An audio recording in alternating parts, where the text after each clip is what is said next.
الحمد لله نحمده ونستعينه ونستغفره. Хвала Аллаху, которого мы восхваляем, на которого уповаем и у которого просим прощения. ونعوذ بالله من شرور أنفسنا ومن سيئات أعمالنا. К Нему мы прибегаем от зла наших душ и скверных дел. من يهده الله فلا مضل له. Кого Аллах наставит на прямой путь, того никто не собьет. ومن يضلل فلا هادي له. А кого введет в заблуждение, того никто не наставит. وأشهد أن لا إله إلا الله. И я свидетельствую, что нет Бога, кроме Аллаха, وحده لا شريك له. у которого нет сотоварища. وأشهد أن محمدا عبده ورسوله. И я свидетельствую, что Мухаммад его раб и посланник.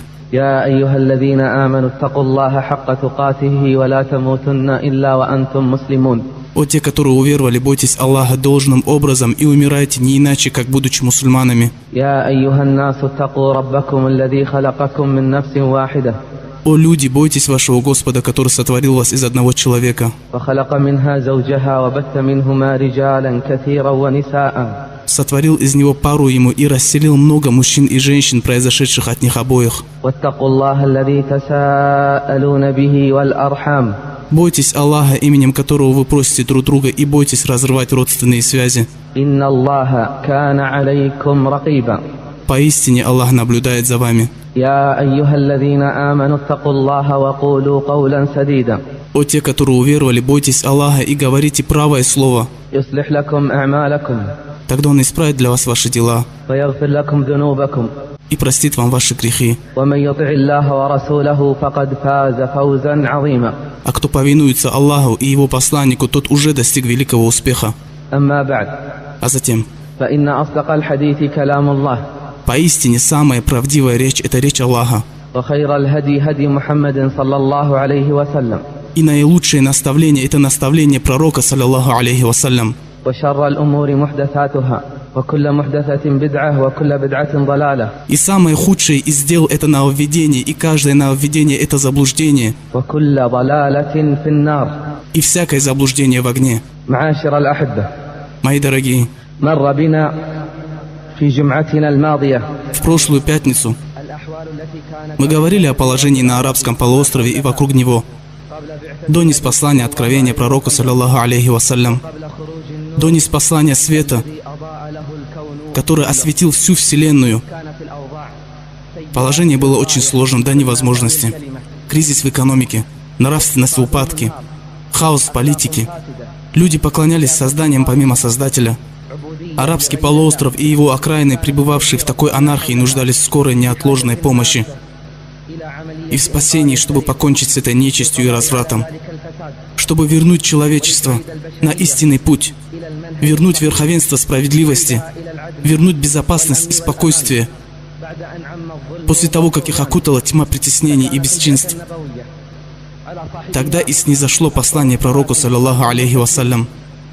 И пророк, саллаллаху алейхи вассалям, когда было возложено на него нести доверенное, полной решимости и настойчивости, отправился доводить послание своего Господа с полной уверенностью и убежденностью, что земля принадлежит Аллаху, что земля принадлежит Аллаху, и что Он унаследует ее, кому пожелает из своих рабов, и переносил на этом пути то, что приходило, из тягот и лишений, и отсюда начал благословенный призыв.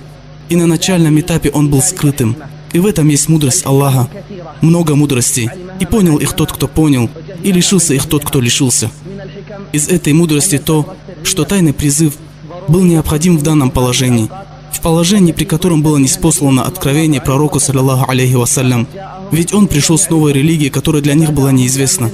И начал послание с дела, которое для них было чуждо. И если бы он делал это открыто и публично, то противодействие было бы более жестоким, и его бы отдалили от народа, и не было бы возможности и шанса встречаться с людьми, кто уже уверовал в него, чтобы обучать их, разъяснять им религию, чтобы воспитывать их, чтобы они были стойкими перед предстоящими трудностями, перед трудностями, которые их ожидают впереди. Да, о рабы Аллаха, послание велико, и миссия ответственная, и общину Мухаммада, саллаллаху алейхи вассалям, Аллах избрал для великого дела и возложил на нее ответственность за призыв, возложил ответственность нести призыв к единобожию. Разве вы не видите распространение многобожия повсюду? Ситуация обязывает, чтобы умма Мухаммада взяла на себя ответственность нести знамя единобожия, чтобы исправить положение человечества, которое отвернулось от прямого пути. И они те, которые будут нести знамя предводительства над всеми народами. И они есть свидетели над людьми, и на них обязанность исправить и направить в правильное русло все человечество и спасти их от заблуждения. Сказал Всевышний Аллах: «Итак мы сделали вас общиной серединной, чтобы вы являлись свидетелями над людьми, и чтобы посланник был над вами свидетелем». Также Всевышний сказал: «Вы являетесь лучшей из общин, появившейся на благо человечества». То есть вы лучшая из всех общин. Вы проповедники достоинства. Вы проповедники достоинства. И посредством вас Аллах унизит нечестие. Вы община, призывающая к одобряемому и удерживающая от порицаемого. И что может быть лучше из поощряемого, чем призыв людей к единобожию Аллаха Благословенного и Возвышенного, и удержание от самого порицаемого перед людьми, и это поклонение кому-либо помимо Аллаха, высочайшего в своей возвышенности. Исходя из этого, период тайного призыва был крайне важным в начале призыва. Он был этапом формирования для верующих, чтобы они укрепили дух для предстоящего перенесения испытаний на этом пути. И этот этап тайного призыва начался с момента ниспослания слов Аллаха Благословенного и Возвышенного: «О закутавшийся, встань и предостерегай». До того, как были ниспосланы слова Благословенного и Возвышенного: «Призывай открыто к тому, что тебе будет приказано, и отвернись от многобожников». Таким образом продолжался тайный призыв 3 года. За этот период уверовало немалое количество искренних мужчин и искренних женщин, правдивейших мужчин и женщин. И первые из них, из женщин Хадиджа рады Аллаху анха, и из мужчин Абу Бакр рады Аллаху анха, и из юношей Али рады Аллаху анха. И в этот тайный этап призыва в ислам пришло немало, пока образовалась небольшая община уверовавших из мужчин и женщин. И тогда завершился процесс формирования закаленной личности для отдачи и самопожертвования на этом пути, какой бы высокой ни была цена. И тут стоит отметить, что в период тайного призыва большинство из тех, кто отозвался на призыв к истине, это были слабые, немощные, а также рабы. И причина тому, как мы и говорили, то, что ислам защищает слабых от гнета и притеснений, уравнивает людей по статусу, и ничто не гарантирует такого отношения к людям, кроме формулы «нет божества, кроме Аллаха». И такова божественная закономерность к народам, которые были прежде. И таковыми были все последователи пророков, которые были. При этом они больше, чем кто-либо, были подготовлены для самопожертвования. У них не было мирских благ, потери которых они опасались, ни расположения народа, ни власти. У них не было мирских благ, потери которых они опасались, ни расположения народа, ни власти. Всевышний Аллах в своем Писании сказал о Нухе, описывая его спор со своим народом. Народ его сказал: «Мы видим, что ты такой же человек, как и мы. Мы также видим, что за тобой пошли только самые ничтожные из нас». Также сказал Аллах в другом аяте. Они сказали Нуху, алейхиссалям: «Неужели мы поверим тебе, если за тобой последовали только самые жалкие люди?» Также передается в истории про переселение сподвижников на землю справедливого правителя Ираклия. Когда Абу Суфьян прибыл туда, дабы отозвать сподвижников, Ираклий спросил у него о последователях пророка, саллаллаху алейхи вассалям. На что Абу Суфьян ответил: «Его последователи незащищенные и слабые. Его последователи незащищенные и слабые». Тогда Ираклий сказал: «Таковыми являются последователи пророков. За ними не следует, кроме как слабые и незащищенные. А что касается знати, их удерживает от следования путем истины их положение в обществе и их власть. Их удерживает от следования путем истины любовь к мирскому, за исключением тех, кого помиловал Аллах, и их меньшинство». Отметим, что в период тайного призыва, то что призыв не велся благодаря симпатиям или благодаря племенному родству. Ведь большинство из племени Бану Хашим не уверовало, несмотря на симпатии в адрес пророка, саллаллаху алейхи вассалям. И было очевидно с самого начала, что ислам не был ниспослан лишь для племени курайшитов. И было очевидно с самого начала, что ислам не был ниспослан лишь для племени курайшитов и для жителей Мекки. Напротив, ислам был ниспослан для всего человечества. Историки утверждают, что мы не знаем случая столкновения между исламской общиной и общиной многобожников в период тайного призыва. Призыв все еще не был публичным, и планы оставались тайными. И, конечно же, когда мы говорим, что призыв был тайным, это вовсе не значит, что о нем не слышал никто из курайшитов. Нет, призыв велся с людьми, но он носил индивидуальный и частный характер. Не велся на рынках и не велся в местах массового скопления людей. Но вести о принятии ислама слабыми и некоторыми предводителями племен все равно дошли до них, и это нисколько их не потревожило в начале призыва. Хотя Мухаммад, саллаллаху алейхи вассалям, принес новую религию и избрал для себя единственного Бога помимо их божеств, но все это их особо не волновало, так как он не ругал их божеств открыто и не порицал их дела, пока все шло таким образом, они не препятствовали ему и дали волю совершать то, что он хотел, и поклоняться кому он желает при условии, что он не будет претендовать на власть. При условии, что он не будет претендовать на власть. А разве были ниспосланы религии, кроме как для возвращения власти Аллаху? Велик он и славен. Однако, когда Аллах приказал, чтобы начался открытый призыв к истине, ситуация начала развиваться в сторону противостояния.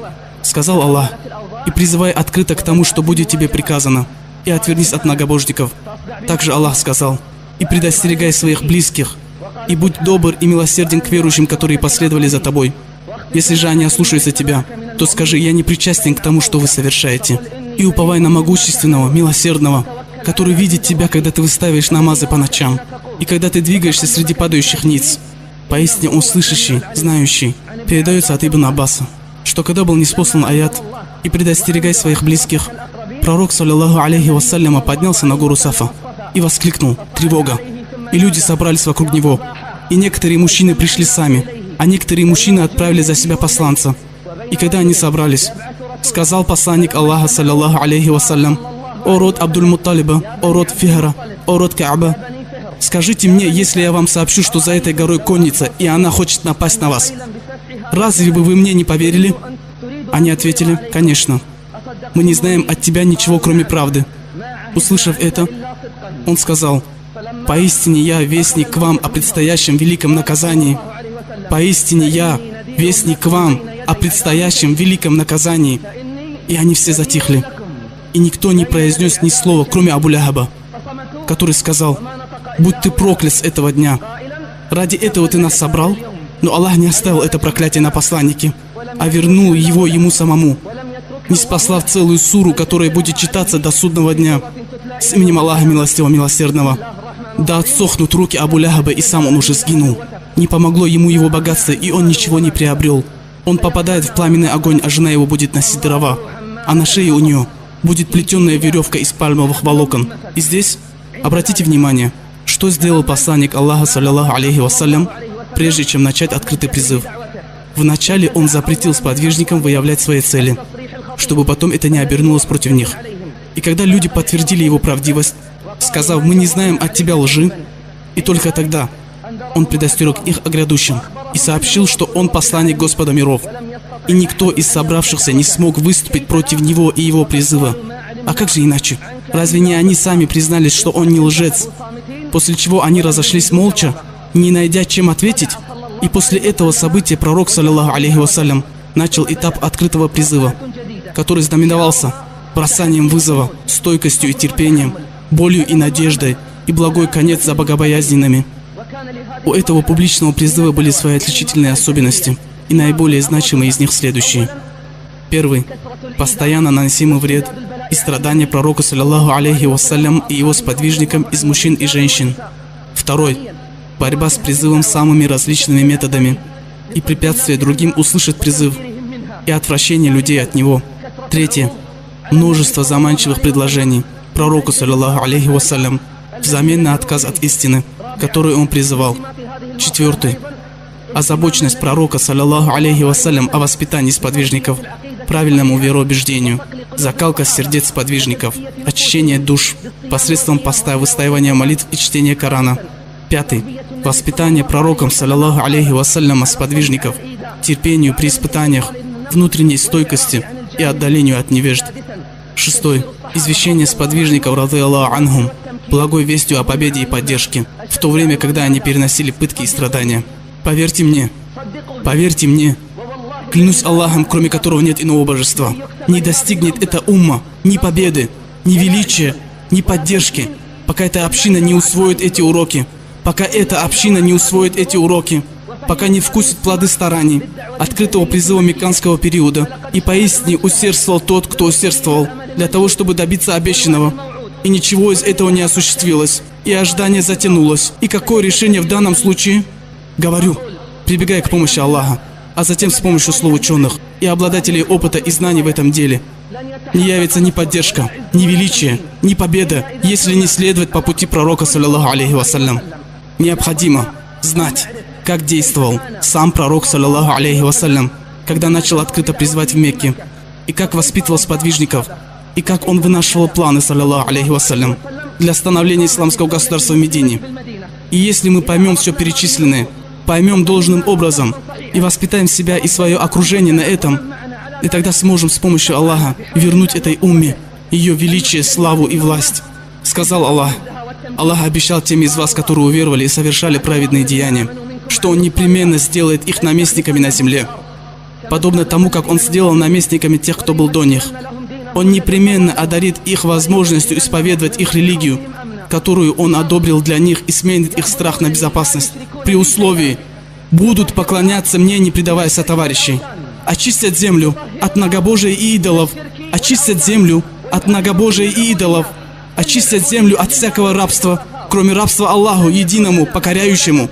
Не видать нам ни славы, ни помощи, кроме как если мы защитим единобожие. Так давайте же в эту благословенную пятницу полистаем некоторые страницы прошлого и поразмышляем над ее уроками. Вкратце. Первые плоды, которые вкусили сподвижники и их предводитель, саллаллаху алейхи вассалям, это усиление испытаний в отношении них. Мы уже описывали случай, как многобожники положили внутренности верблюда на спину посланника Аллаха, саллаллаху алейхи вассалям, когда он находился в земном поклоне возле Каабы, после чего принялись безудержно смеяться, после чего свалились с ног друг на друга от сильного смеха, и призвал проклятие, саллаллаху алейхи вассалям, на каждого, и Аллах погубил их всех, как и обещал Аллах, сказав: поистине мы избавим тебя от насмешников.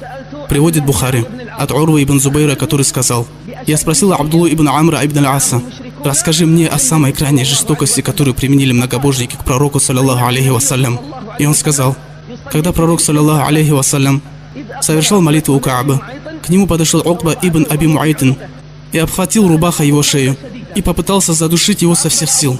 И тогда подошел Абу Бакр, радиаллаху анху, и схватил его за плечо и отбросил от пророка, саллаллаху алейхи вассалям, и сказал: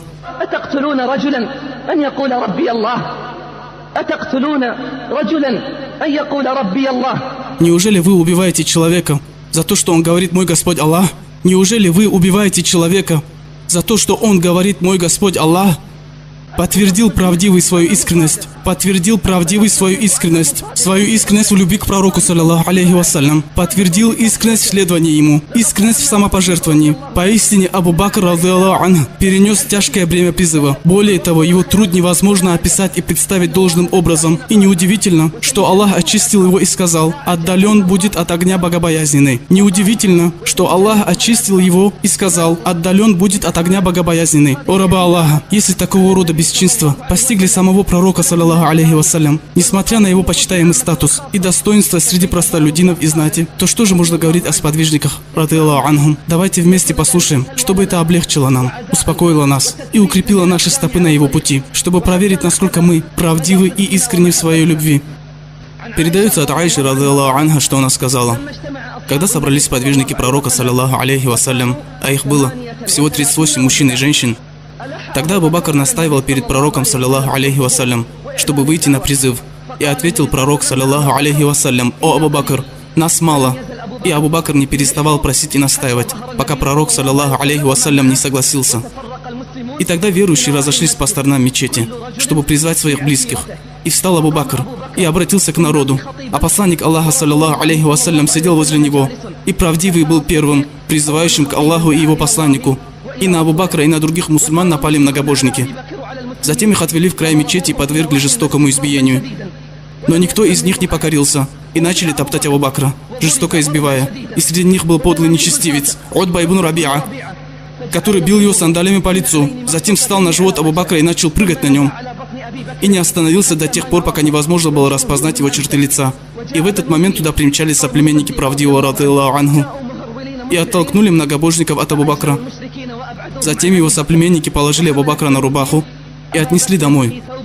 Он был без признаков жизни. Затем они вернулись в мечеть, где оставались многобожники, и сказали: клянемся Аллахом, если Абу Бакр умрет, мы непременно убьем Утбу ибн Рабиа. Затем они вернулись к Абу Бакру, и его отец Абу Кухафа попытался заговорить с Абу Бакром. Он был без сознания, и он ответил лишь к концу дня. И первое, что он спросил: Что с посланником Аллаха, саллаллаху алейхи вассалям? Его первые слова, придя в себя, рады Аллаху анху, были: что с посланником Аллаха, саллаллаху алейхи вассалям? И родственники, которые стояли вокруг него, начали порицать его за то, что он не беспокоится в первую очередь о себе. И когда они встали, чтобы разойтись, то поручили его матери Уммуль-Хайр, чтобы она напоила и накормила его. А когда она осталась с ним наедине, она принялась настойчиво просить его поесть что-либо или хотя бы попить. Но получала один и тот же ответ: что с посланником Аллаха, саллаллаху алейхи вассалям? Что с посланником Аллаха, саллаллаху алейхи вассалям? И она ответила: клянусь Аллахом, я не знаю, что с твоим товарищем. И правдивый сказал: пойди к Джамиль бинт аль-Хаттаб и спроси у нее. И она пришла к Джамиль и сказала ей: Абу Бакр спрашивает тебя о Мухаммаде. Джамиль ответила: я не знаю ни Абу Бакра, ни Мухаммада, но если ты пожелаешь, то я смогу пойти с тобой к твоему сыну. Она ответила: хорошо. Задумайся о заботе женщины в сохранении тайн призыва и боязнь за пророка, саллаллаху алейхи вассалям. И тогда Джамиль пошла с ней к Абу Бакру, и он был без сознания. И Джамиль подошла к Абу Бакру и произнесла от увиденного: клянусь Аллахом, тот, кто сделал это с тобой, эти люди нечестивые и неверные. И я надеюсь, что Аллах отомстит им за это. И я надеюсь, что Аллах отомстит им за это. И Абу Бакр пробудился от этих слов и произнес: что с посланником Аллаха, саллаллаху алейхи вассалям? Что с посланником Аллаха, саллаллаху алейхи вассалям? Она ответила: не переживай, с ним все хорошо. Он в доме Бану Аркама. И тогда правдивый в искренности любви к пророку, саллаллаху алейхи вассалям, сказал: فإن لله علي ألا أذوق طعاما ولا أشرب شرابا حتى أرى النبي صلى الله عليه وسلم. فإن لله علي ألا أذوق طعاما ولا أشرب شرابا حتى أرى النبي صلى الله عليه وسلم. Клянусь Аллахом, я не притронусь ни к еде, ни к питью, пока не увижу пророка, саллаллаху алейхи вассалям. Клянусь Аллахом, я не притронусь ни к еде, ни к питью, пока не увижу пророка, саллаллаху алейхи вассалям. Слушай и передай тем, которые спрашивают, почему вы бойкотируете датскую продукцию. Слушай и передай тем, которые спрашивают, почему вы бойкотируете датскую продукцию. Как вы можете есть их продукцию? Как вы можете есть их продукцию? Как вы можете пить их продукцию? Продукцию тех, кто обзывает и оскорбляет пророка, саллаллаху алейхи вассалям. А потом вы еще нас призываете, чтобы мы прекратили бойкотировать их продукцию? Неужели похоть ваших желудков любимее и желание вам, чем Аллах и его посланник? Неужели похоть ваших желудков любимее и желание вам, чем Аллах и его посланник?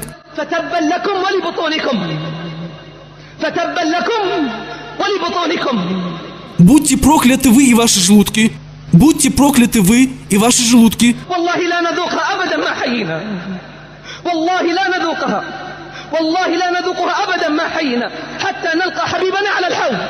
Клянусь Аллахом, мы не притронемся к их продукции. Клянусь Аллахом, мы никогда не притронемся.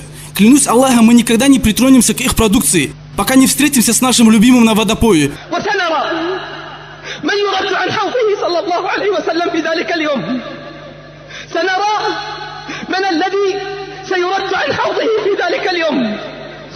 И тогда мы увидим, кого из нас подпустят к водопою в тот день. И тогда мы увидим, кого из нас подпустят к водопою в тот день. О Аллах, мы просим у Тебя стойкости, пока не встретим смерть. Поклялся правдивый, рады Аллаху анху, что он не притронется ни к еде, ни к питью, пока не узнает положение любимца, саллаллаху алейхи вассалям. И тогда Джамиль выждала, пока наступит затишье, и люди разойдутся. И тогда они вдвоем взвалили его на себя и понесли. И понесли его к пророку, саллаллаху алейхи вассалям. Ты только представь, о тот, кто искренен в своей любви. Представь вместе со мной эту замечательную картину. Представь вместе со мной эту замечательную картину. Прекрасную картину. День, когда встретились двое любящих.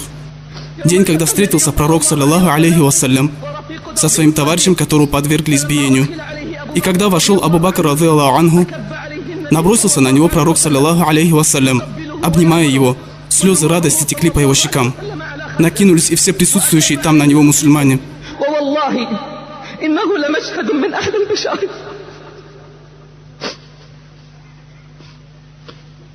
И клянусь Аллахом, это собрание лучшее из собраний.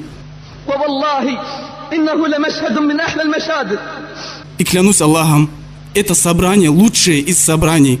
ووالله إنه لمشهد من أحلى المشاهد وأجلها. И клянусь Аллахом, это собрание лучшее из собраний. ليتنا كنا معهم. О, если бы мы были бы среди них. ليتنا كنا معهم فنفوز فوزا عظيما. О, если бы мы были там, среди них, чтобы быть обладателями великого успеха. نشهد الله. Мы призываем свидетеля Аллаха. نشهد الله وملائكته. Мы призываем свидетеля Аллаха и его ангелов. وحملة عرشه. И носителей трона. أننا نحب نبينا صلى الله عليه وسلم. Что мы любим нашего пророка, саллаллаху алейхи вассалям. وأنه أحب إلينا من أنفسنا. И что он для нас любимее нас самих. وأموالنا وأهلنا والناس أجمعين. Любимее нашего имущества, любимее наших семей и чем все остальное человечество. ولو فتحت لنا الأبواب Ко мне позвонил человек, لفديناه بكل غال. заслуживающий доверия. Надежный человек, которого я хорошо знаю. Он плакал, когда рассказывал. Он сказал: ко мне пришел один старец. Ко мне пришел один старец, богобоязненность и праведность которого я знаю хорошо. И мы никого не восхваляем перед Аллахом. И он сообщил мне, что видел пророка, саллаллаху алейхи вассаляма, во сне. Он был грустным. Пусть мои родители будут выкупом за него. И он сказал: فقال للرجل قل لأمتي وقل لأتباعي أليس لي حق عليهم أن يفتوني بأنفسهم. О мужчина, скажи моей общине и скажи моим последователям, разве у меня нет на них права, чтобы они выкупили и спасли меня своими душами? أليس لي حق عليهم أن يفتوني بأنفسهم. Разве у меня нет на них права, чтобы они выкупили и спасли меня своими душами? أما قال الله Разве Аллах не сказал: النبي أولى بالمؤمنين من أنفسهم. пророк ближе к верующим, чем они сами? أما قال الله Разве Аллах не сказал: ما كان لأهل المدينة ومن حولهم من الأعراب أن يتخلفوا عن رسول الله ولا يرغبوا بأنفسهم عن نفسه. не подобает жителям Медины и бедуинам из окрестностей оставаться позади посланника и отдавать предпочтение собственным жизням перед его жизнью? بنتم وبنا. Мы разлучились, и вы от нас отдалились. При встрече любимых мы расцветаем, а расставаясь, от слез угасаем. Разлука тяжка, но мы проявляем смирение. Но мысли о вас лишают нас силы и терпения. А раз нет нам встречи в жизни земной, то мы будем довольны встречей в день воскресения. Расстроился пророк, саллаллаху алейхи вассалям. Расстроился пророк, саллаллаху алейхи вассалям, когда увидел, что сделали многобожники с Абу Бакром, радиаллаху анху. Сильно расстроился и сказал Абу Бакр, радиаллаху анху: пусть мои родители будут выкупом за тебя, о посланник Аллаха. Со мной все в порядке. Со мной не случилось более того, что ты видишь из того, что натворили нечестивцы с моим лицом. И это моя мать. Она довольна своим сыном, и ты благословен. Призови ее к Аллаху и попроси у Аллаха за нее. Быть может, Аллах спасет ее от ада по причине тебя. И тогда посланник Аллаха, саллаллаху алейхи вассалям, призвал ее к религии Аллаха и попросил у Аллаха за нее. И она приняла ислам и пробыла с пророком месяц в числе 39 человек. И Абу Бакр не единственный, кого подвергли пыткам и мучениям за Аллаха и его религию. Пыткам также подверглись Биляль, Хабаб, Амар. И это их ничуть не ослабило на пути Аллаха. И они не падали духом от того, что постигло их на пути Аллаха, не проявили слабости и не сломались. И даже женщины не покорились из-за упреков и гонений, однако они были стойкими и стояли на своем подобно горам, которые стоят неподвижно перед сильными ветрами. И первые женщины ислама держат первенство в джихаде, которое не досталось к тому времени мужчинам. Я поведаю вам краткую историю о них, историю первых женщин ислама, чтобы увидеть разницу между ними и нами. Слышал ли ты о Сумайе, о семье Ясира и их сыне Аммаре? Семья, которая вышла из школы пророка, саллаллаху алейхи вассалям. Они написали самые великие эпизоды для умы. Что касается Сумайи, то она была слаба еще с раннего детства. И была слаба, будучи уже в возрасте. Она была рабыней, а доисламское общество не щадило рабов и невольников. И ее сын Амар был из первых, кто уверовал. Он вернулся к семье и начал призывать их к исламу. И они последовали новому призыву. Призыв, который пришел вывести людей из мрака к свету. Это великая религия, которая смогла реализовать справедливость и равенство для всех. И он, Аммар, прочел им слова милостивого, и их грудь полностью приняла Божье Слово. И они начали обучаться и обучать ею других. Они вошли в эту религию и примкнули к созвездию мусульман. И они понимали, что дорого заплатят за этот выбор. И они понимали, что дорого заплатят за этот выбор. И в то время курайшиты подвергали пыткам и гонениям каждого, кто уверовал. И у кого было племя союзников, тот был защищен. А у кого не было таких союзников, как у семьи Ясира, то курайшиты подвергли их разного рода пыткам. Подвергали избиениям, морали голодом, лишали питья. И бросили вызов семья Ясира и Сумайя курайшитам, когда открыто объявили о своем принятии ислама. Это пошатнуло их величие и стойкость, могущество и веру. И от сильной ярости они отмерили семье Ясира вдвойне, из унижений и наказаний, надеясь вернуть их в многобожие, чтобы они оставили поклонение Господу всего человечества. Чтобы они оставили поклонению Господу всего человечества. Курайшиты говорили им, когда мучили: «Прокляните Мухаммада и его религию, и мы избавим вас от страданий». А семья Ясира отвечала с полной убежденностью и твердостью: «Тьфу на вас и на то, чему вы поклоняетесь помимо Аллаха», за что получали еще более жестокие наказания. Их сковывали и бросали на раскаленный песок в знойный солнечный полдень. Но они не проявили слабости и не сломались. Затем принесли огромные камни и поставили на их животы. И это ничем не убавило их веру и стойкость, а напротив, они лишь укрепились еще больше. На них надевали кольчуги и бросали в знойный полдень на песок Мекки. И еще чуть-чуть их души покинули бы их тела от сильной жажды и пыток, но их оживлял голос с неба, который словно нашептывал им. «О огонь, стань прохладой для семьи Ясира, подобно тому, как был прохладой для Ибрахима». О, любимые братья, вы можете представить себе такое зрелище? Представьте ту слабую, худощавую женщину преклонного возраста, над которой изощрялись самыми разными видами пыток, но за усилением страданий пришла и помощь для страдающей семьи Ясира во имя религии. В тот день, когда мимо проходил пророк милости и прямого пути, когда увидел разнообразие пыток, которые рушатся на их слабые тела, будучи бессильным избавить их от страдания, ему оставалось только облегчить их положение словами, подобные воде из райского источника Сальсабиль, слова, которые охлаждают жар наказаний, слова, которые придают сладость вере, наполняют жизнь смыслом. Он сказал: «Да будут мои родители выкупом за него, алейхиссаляту вассалям». Терпи, о семья Ясира. Терпи, о семья Ясира. Поистине вам обещан рай. Терпи, о семья Ясира. Поистине вам обещан рай. И эти слова сотворили с ними чудеса, прибавив терпения и стойкости.